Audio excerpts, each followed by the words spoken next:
Selamat pagi sahabat Alkitab. Marilah kita memulai hari ini dengan perenungan akan firman Tuhan.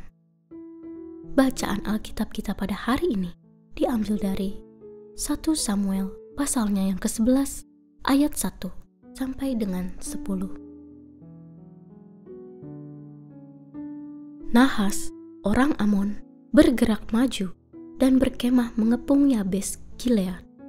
Semua orang Yabes berkata kepada Nahas, "Ikatlah perjanjian dengan kami, dan kami akan takluk kepadamu."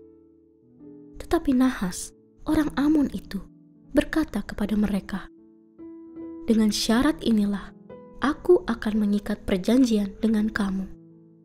Tiap mata kananmu harus dicungkil. Dengan demikian, aku akan mendatangkan aib bagi seluruh Israel."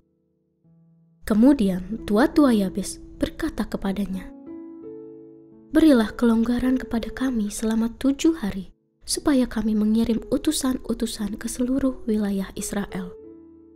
Jika tidak ada orang menyelamatkan kami akan keluar menyerah kepadamu."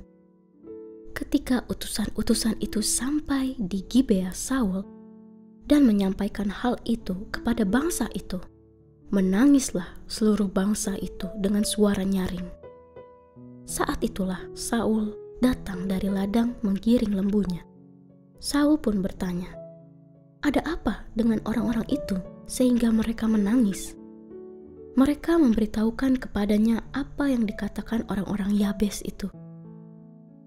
Ketika Saul mendengar perkataan itu, Roh Allah menguasai dia, dan bangkitlah amarahnya dengan dahsyat.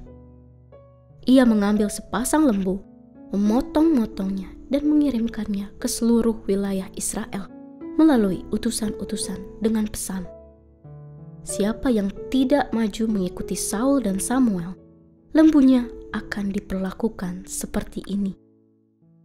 Lalu kegentaran dari Tuhan menimpa bangsa itu, sehingga mereka maju bersatu padu. Saul memeriksa barisan mereka di Bezek. Ada 300.000 orang Israel dan 30.000 orang Yehuda. Lalu kepada para utusan yang datang itu dipesankan, "Beginilah kamu katakan kepada orang-orang Yabes Gilead, besok ketika matahari mulai terik akan tiba penyelamatan bagi kamu." Utusan-utusan itu kembali dan memberitahukan hal itu pada orang-orang Yabes, sehingga mereka bersuka cita.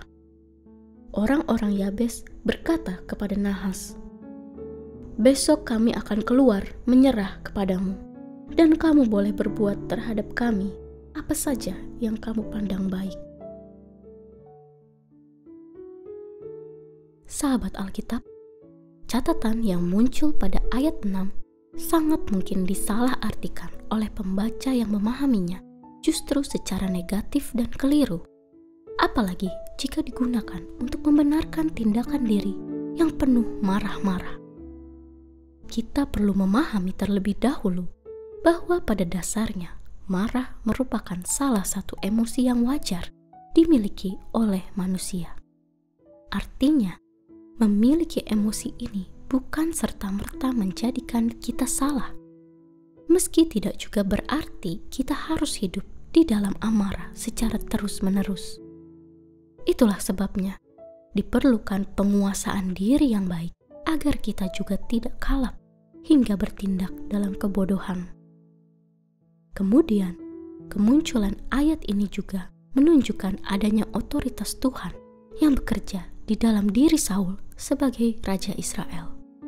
Dengan kata lain, respons pada diri Saul adalah gerakan dari Roh Tuhan yang membawanya bertindak untuk memberikan pembelaan bagi penduduk Yabes Gilead, umat Tuhan yang telah diperlakukan secara semena-mena.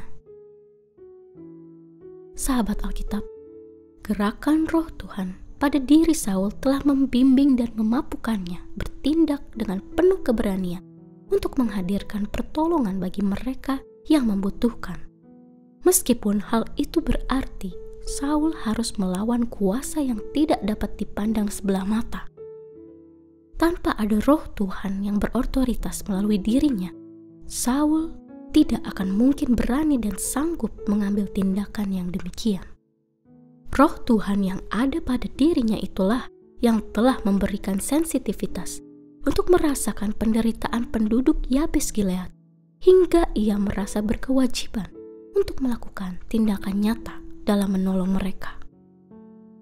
Sahabat Alkitab, setiap umat Tuhan yang mengaku hidup sebagai orang percaya dan berada dalam pimpinan roh Tuhan pun idealnya menghasilkan sikap hidup yang nyata, mewujudkan kasih. Seperti roh Tuhan yang bekerja melalui diri Saul telah menghasilkan tindakan berkat bagi banyak orang. Begitu pula lah semestinya hidup dari setiap umat Tuhan terhadap sesamanya.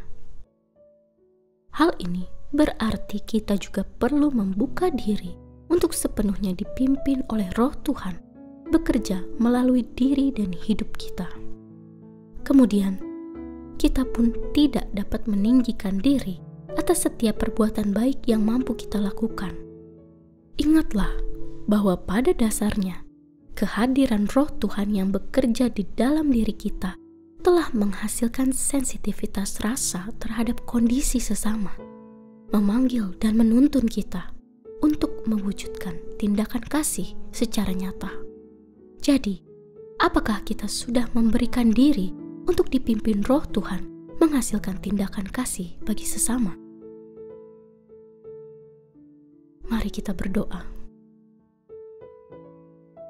Selamat pagi ya Tuhan.